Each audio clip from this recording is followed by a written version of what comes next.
The point about gratitude is to recognize God. When we cheapen gratitude by looking at our lives and saying, ooh, I like that, and I like that, and I like that over there. Not that you're really doing that, but when we approach gratitude in that way, we're kind of missing the point. We're thinking of gratitude as what we have acquired or what has happened or is happening to us. It's a very self-centered way of being.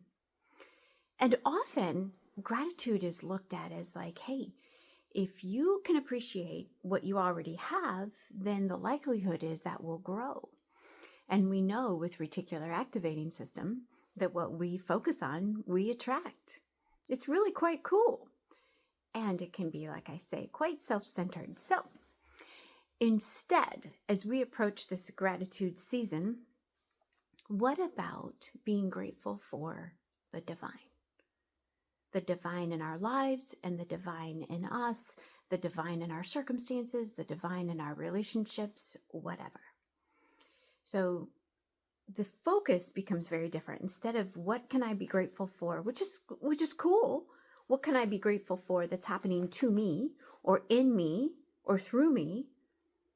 That's one way of looking at gratitude. We want to take it to a whole new level, you and me. We want to think, what am I grateful for in my life and in me that is of a divine nature, something much, much higher? And this is what Jesus did. I think this is what was so significant about Jesus's life, is he tore the veil. He pierced the veil from what's happening out to the doors and windows to what's actually coming to me from the skylight. And being grateful for that causes that to grow in us. That's, again, what our reticular activating system does for us. When we look for the divine so that we can be grateful for it, so that we can acknowledge it, the divine, the experience of the divine will grow, whatever it is that we are focusing on. So, for example, I am humanly very, very grateful for my 3 granddaughters. I freaking adore them, and I can give you all the reasons why. So here's an example of what I'm talking about. We can stop. I could stop at, I'm grateful for my granddaughters. I'm grateful that I have them. I'm grateful, for their ages, their humanness, the fact that I get to go visit them, multiple times. I'm grateful that I have a good relationship with their parents, both my son and my daughter-in-law. I could stop there, and that would be cool. In and of itself, that would be cool. However, I want to go higher. So the youngest, her name is Devi. Dove is her name, and actually her birthday is today. Why am I grateful for Dove? How does Dove express the divine? Well, that girl is happy no matter what. Doesn't matter what's happening around her, she's happy.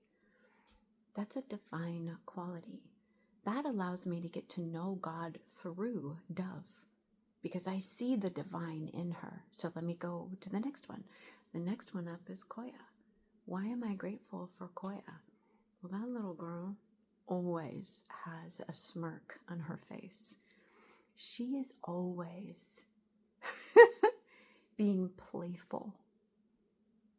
The other thing is, when I get videos of her, she's never still. She's always active. How can I get to know the divine through Koya? Well, God is always playful. I love that about God. I loved learning that the first time. I remember learning that God is playful. Love, love, love that. God is also always active, and I see it. I witness it in Koya, but I know that that's true about God. So let me go to the third one, the oldest one, Bindi. How can I get to know God through Bindi? Well, Bindi has a sweetness that is evidenced in every look, in every act. She's also super curious. So now I get to take that away. I don't leave that with Bindi because I know it's a divine quality. So this is what I'm talking about. How can we take our gratitudes to the next level? by recognizing the divine in whatever the situation is, or whomever the person is, or whatever, our business, ourselves. We always want to take it higher. We want to take it deeper. We want to do what Jesus did, pierce the veil. And we can do this in every aspect of our lives, no matter whether it's Thanksgiving or June, the middle of June.